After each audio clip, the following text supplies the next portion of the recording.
We'll be talking with Bill Tucker right now. He is the author of Terrestrial Energy, the book that I just, showed you, and now I just did a poor job of showing it again. Bill, thanks for joining us. You wrote the op-ed in the Wall Street Journal today. I had to say a number of questions after all of the media coverage that I sort of obsessively followed over this weekend, because everybody's concerned about the possibility of radiation leaking out and killing people. It seemed a little bit... it's not going to kill people. Simplistic. Why do you say that? Because we heard reports today of Navy soldiers having to get decontaminated after they were around the area. The USS Ronald Reagan had to move, and it was already 100 clicks away. So we deal with a very, very cautious military. The exposure they had is probably the equivalent of taking a jet plane across the country. You get a lot of exposure to radiation. But we don't have to decontaminate ourselves after having taken a jet plane. Yeah, right. No, it's just a little dusting.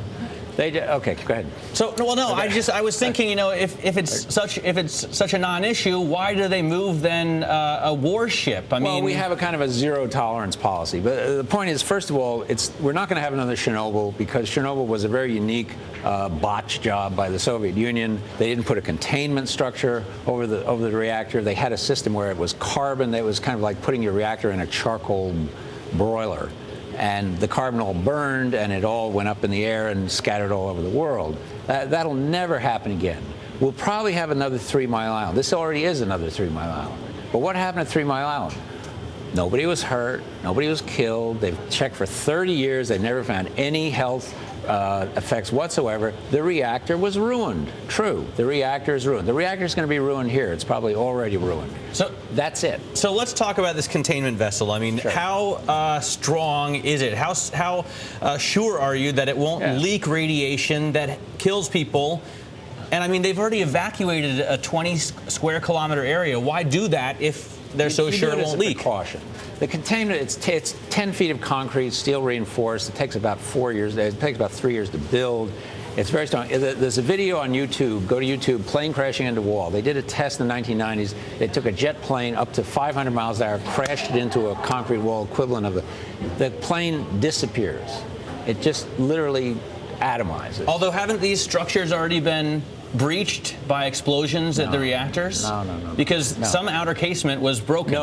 No, that's not the containment. That's just a building that houses the containment.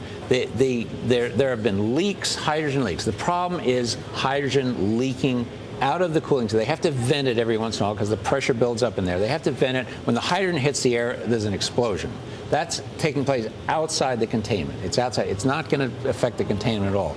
It's an explosion, sure. People have been hurt, but that's not radioactivity. It's not a nuclear explosion. Do you have to vent radioactive material at some point? Because I know they're putting boric acid in there with the seawater to try and reverse the radioactive material's effects. Why do that?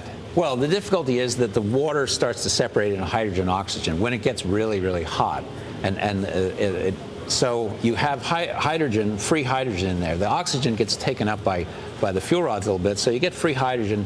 You have to vent that. You have to let that out. You don't want the pressure to build up too strong. So that's why. And there's a little radiation release when you do that. So this concrete structure keeps everything in. Right. But then how do we get it out safely? Get what out? Well, if there is nuclear material in there, are we just going to leave it there indefinitely? Sure. 30 years from now, it'll still be there? 10 years. It took about 10 years to clean up the mess at 3 Mile Island. In fact, the Japanese bought a portion of the core because they wanted to study to see what happened. So they may be prepared. What about, over the weekend I got an email from an engineer who I don't think is a nuclear physicist, but nonetheless, he was concerned about the nuclear core getting so hot that it melts through the steel encasement and through the concrete and falls into well, he watched the China syndrome. That's where this goes. That was the China Jane Fonda movie that came out of like 12 days before 3 Mile Island. Right. A wonderful. Now, what about a worst case? So let's say that the thing starts to heat up. They can't get the water in there. What's the worst case scenario? Worst case scenario is it sits there, and the fuel melts. They have a system. You don't want the fuel to come together so that it starts reacting again, but they have a system that kind of spreads it out.